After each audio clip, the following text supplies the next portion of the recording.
Salvador Soler Morte, y nací en el puerto de Sagunto, en el barrio obrero, en 1930. Mi padre vino aquí a los 2 años y tenían que vivir en Sagunto, porque aquí no habían casas, y después se vinieron aquí. Y mi madre vino de criada. Vino de criada a casa de don Francisco Viguer. Mi padre era operador de cine, inauguró el Vitoria, inauguró el Olimpia como operador y después fue copropietario del Cine Cendoya.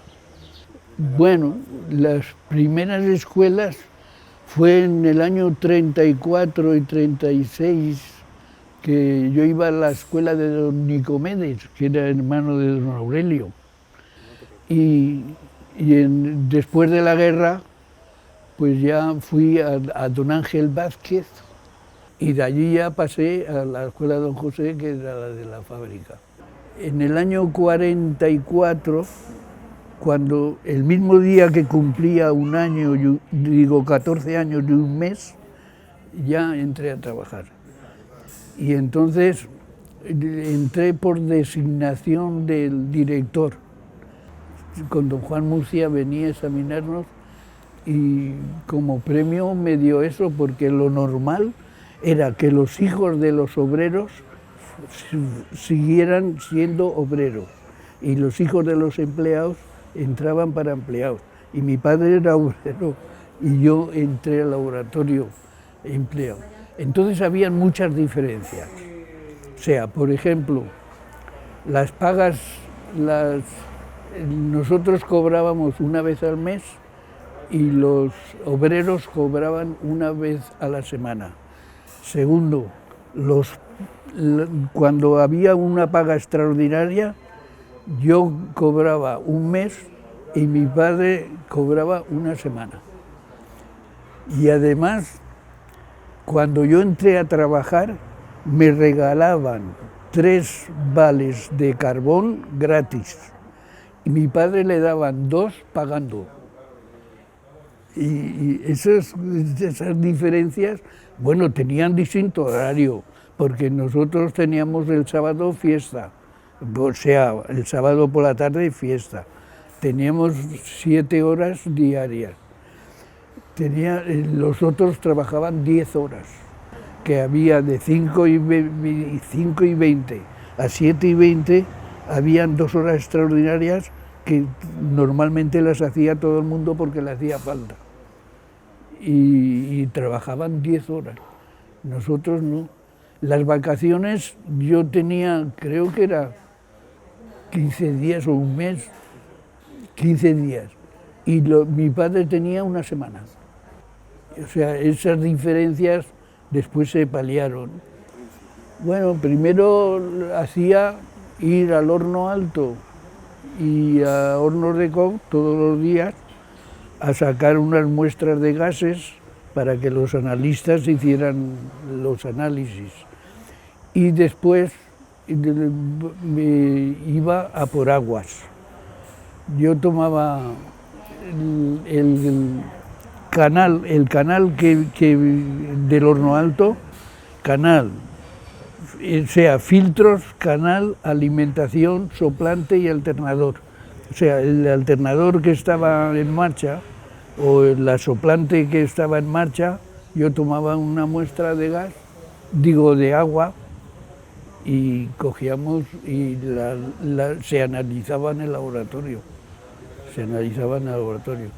Y las botellas, las llevaba 5 botellas hasta que me hicieron una caja, pero era con hilo unifilar, lo ponían en el cuello, después hacían un aro y yo me clavaba el dedo aquí y aquí, y así llevaba las 5 botellas.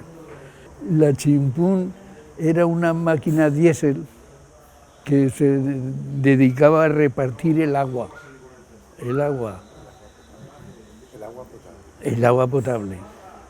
Y entonces yo la esperaba ahí porque el laboratorio estaba aquí arriba, en oficinas generales. Y yo lo esperaba ahí donde hemos aparcado el coche, y allí lo esperaba, y cuando pasaba la chimpún, me subía al estribo con las botellas. Y el tío me decía que un día te vas a matar. Yo decía, tire, tire, tire. Iba al horno alto, iba fuera. En el año 50 caí enfermo con tuberculosis y estuve los dos pulmones. Y entonces estuve 2 años sin estudiar, porque ya estaba estudiando entonces, sin estudiar y sin trabajar. 2 años de reposo. Que por cierto, a los empleados nos pagaban el sueldo, aunque estuviéramos enfermos. Y creo que a los obreros no. Y entonces, a los 2 años que ya empecé a trabajar, y resulta que empecé a trabajar, pero sin volver a estudiar. Y entonces a los 2 años de estar trabajando, empecé a estudiar otra vez, que llevaba 4 años sin estudiar, que ya habían terminado todos, y yo empecé otra vez y hasta que terminé. Yo ingresé en fábrica, y cuando terminé la carrera de perito, pues me hicieron pasar por Bedó. Bedó era un cronometrador que ibas con un cronómetro controlando a la gente. En el 59 fue técnico ya de organización, cronometrador de segunda. Y en el 59, 2 meses después, ya era cronometrador de primera. Yo puse a control el horno alto, puse a control laboratorio. En hornos de coque fui en el 60 y hasta el 63. En formación, yo llegué a ser jefe de formación y de selección. O sea, yo llevaba psicología también, y entonces lo que teníamos que hacer, aunque había una salvedad, la salvedad era que habían 2 psicólogos, uno en Madrid y otro en Bilbao, y cuando teníamos gente titulada, pues les llamaba a ellos. Pero la gente de obrera y eso ya tenían unas normas, teníamos 2 operarios, que era el Pla y el Hidalgo, y tenían, pero ellos hacían todo. Hacíamos manuales, los dirigía yo, pero normalmente nombraba un monitor o 2 monitores, y esos eran los que se encargaban de darme la documentación. Y después, haríamos unos 40 libros manuales de formación para enseñar a la gente. O sea que ahí yo hacía los exámenes, porque era también jefe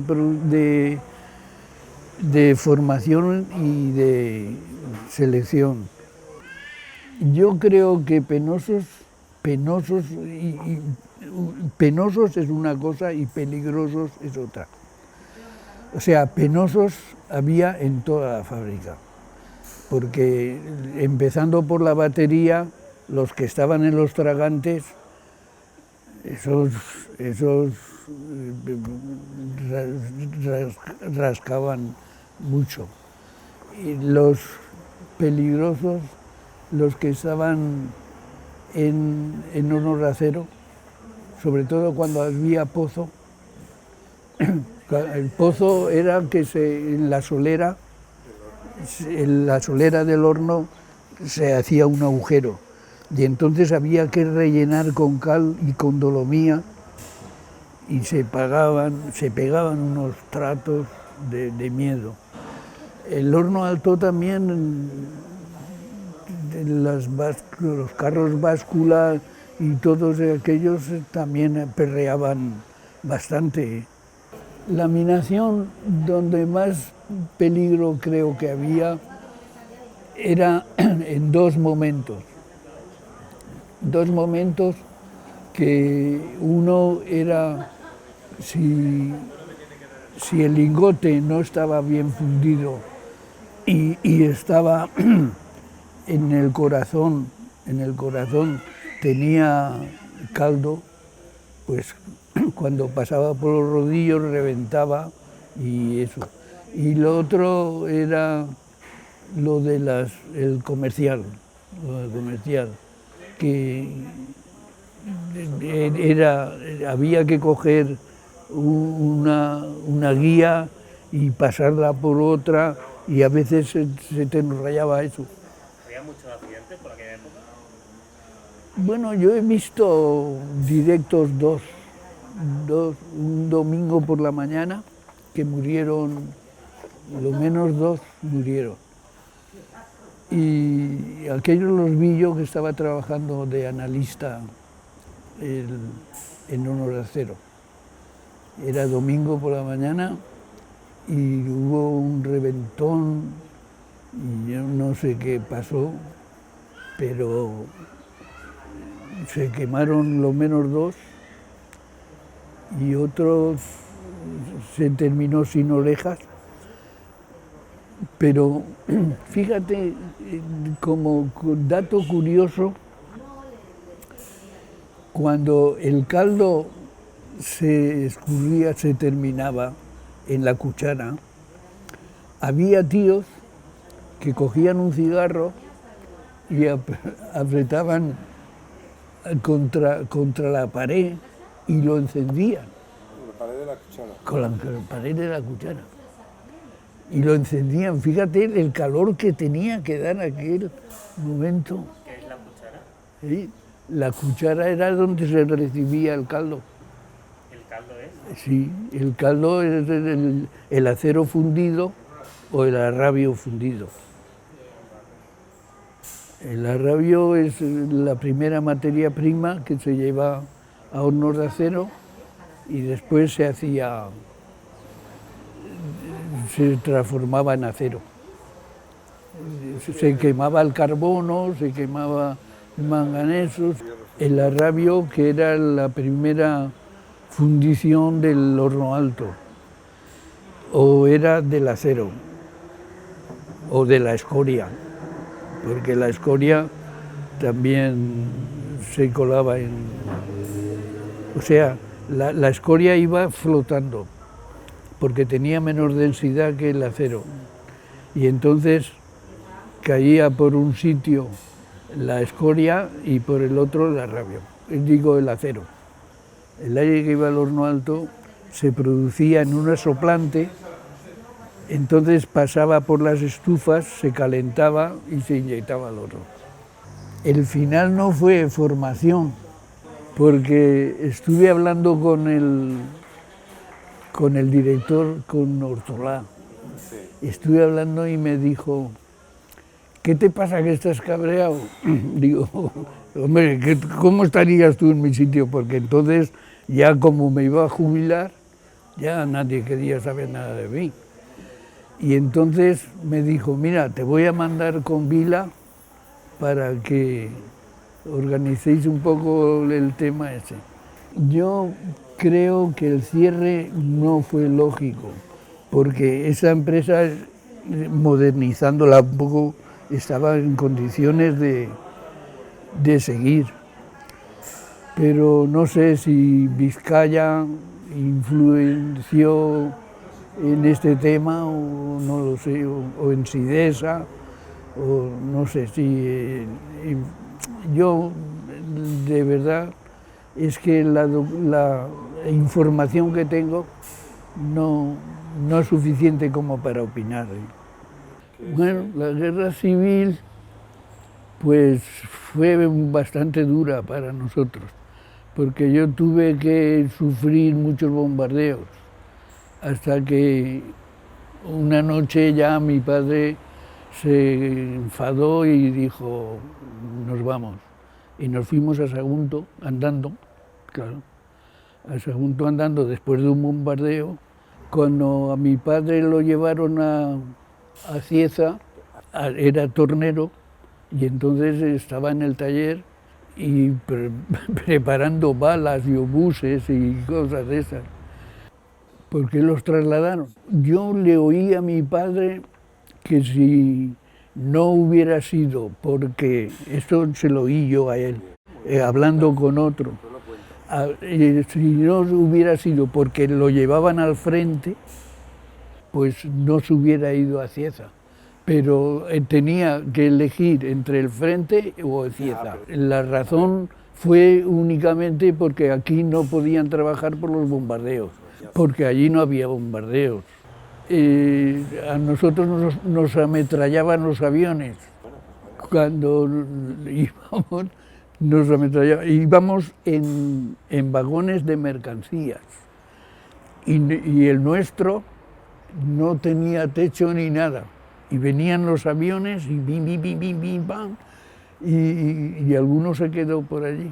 Alguno se quedó. Yo lo único que recuerdo es que por el silbido yo conocía dónde, si la bomba llegaba lejos o venía cerca.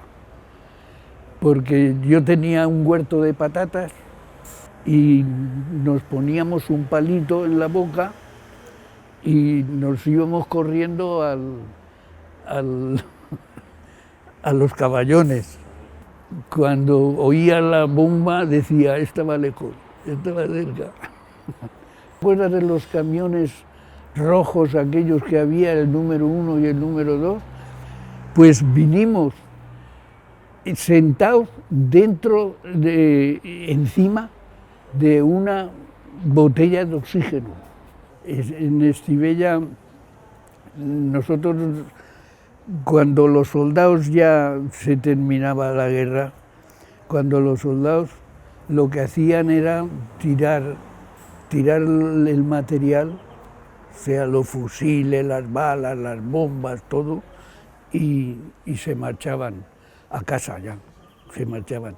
Y nosotros recogíamos todo eso. Se resistió el balín para salir y entonces le dije al chaval que tenía a mi lado, estábamos en el campo, encima de un ribazo pegándoles, y entonces le di el balín, la bala a él, y la primera que pegó explotó. Y fíjate dónde está. Yo supongo que hice así. Supongo que hice así porque si no me hubiera dado en la frente. Y aquel echó a correr y dejó un dedo allí. Sí, dejó un dedo. Y yo solo hacía esto, me daba la corriente. Y hasta que vi todo lleno de sangre. Y ya me fui a casa y me llevaron había un hospital en un chalet, que eran requetés que ya habían venido y me curaron ellos. Me sacaron esto y estos 2 dedos, aunque me muerda, no noto nada. En cambio, en movimiento sí que tengo. El agua venía un carro de Estibella y mi madre compraba al carro, llevaba un tonel y esos vendían, era de la familia Los Tortonda, de la familia y ellos vendían todos los días. Mi madre compraba un cántaro o lo que fuera y ya estaba. Pero el agua de Moliner no era potable. La tolva Era la fábrica, cuando bajaba el mineral, bajaba con una tolva de agua. Y entonces la ponían ahí en el paso de la iglesia y íbamos la gente y coger el agua. La basura, había un carro que llevaba una trompeta. Y entonces cuando pasaba el carro tocaba la trompeta y las mujeres sacaban la basura y lo vaciaban en el carro.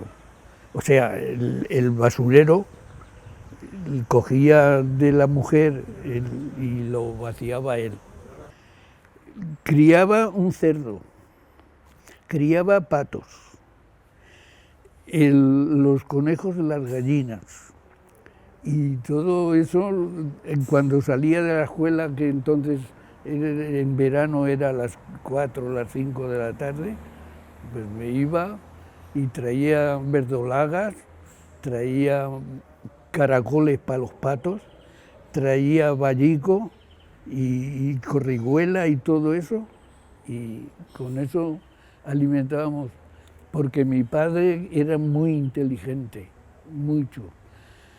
Hizo un molinillo de moler trigo y entonces la gente venía a casa y nos daba, por cada kilo, nos daba una tacita que teníamos allí, una tacita, y yo por la tarde, por la noche, a moler, porque teníamos una cocina económica que la había hecho mi padre y allí cocíamos el pan y hacíamos todo y ya está. Bueno, primero jugábamos porque la calle era libre. Jugábamos al fútbol, jugábamos con pelotas de trapo, jugábamos al chorro morro. Chorro morro, uno se ponía en la pared y el otro le metía la cabeza entre el culo y el otro se metía la cabeza entre el culo. Y ibas corriendo, ¡pum!, y montabas a caballo. Y dabas un dedo y era chorro, morro, pico, tallo y qué es. Pica y pala, ¿no sabes lo que es? Era una pala así, un palo así, y después uno así que le hacías punta, y ping, y pam. Cuando pegabas así, salía y pam. Y al frente y a los pozos. A los pozos jugábamos una vez. Y estábamos en la puerta del cine y uno dice, a ver si nos baja hoy el cine, el precio. Y dice, sí, hombre, sí. Y yo que lo oigo, cojo y me voy al refugio a jugar a las canicas. Y perdí el dinero pero digo, ya más no pierdo que si no me quedo sin cine. Y después no habían bajado las entradas y no pude entrar al cine. Delfín Rosado fue campeón de España de pelota a mano. Él y el Morico, el que vivía allí. Bueno, es que eran dos hermanos. El mayor era el que jugaba con Delfín y esos quedaron campeones de España de empresa. Pero todo eso se lo debíamos a don Jerónimo. Todo a don Jerónimo. Don Jerónimo se preocupaba por el deporte, se preocupaba por las escuelas, se preocupaba por todo. Ese hombre había que hacerle un monumento. Teníamos unos camiones, el 1 y el 2, que eran rojos, el Doge, y después se compró el MAN aquel que era muy grande. Y con esos iban a los sitios. Yo por la mañana, los domingos, era el campo de fútbol. En el campo de fútbol jugaban del balonmano, baloncesto, atletismo, todos los rincones los Rincones y el Carrampio y todos aquellos. Joder. Pero jugaba al balonmano y jugaba Baloncesto, ¿no? al baloncesto. Y era así de pequeñete. Sí, sí. Y jugaba, el Isidro jugaba todo. El que se mató en el coche, él también jugaba todo. Igual jugaban al balonmano que al baloncesto. No, eran muy buenos. Joder, aquí salieron jugadores. El Tito, ¿tú te acuerdas del Tito? El Tito era un extremo izquierda y el Villanueva y el cuñado también, esos ficharon en el Valencia. Como curiosidad, quizá nombraría yo los premios que me dio don Jerónimo en el año 42. Mira, me dio un diploma de honor, me dio un vale para el economato, para un par de sandalias, me dio un vale para ir a casa Rogelio a por un helado y una caja de pinturillas.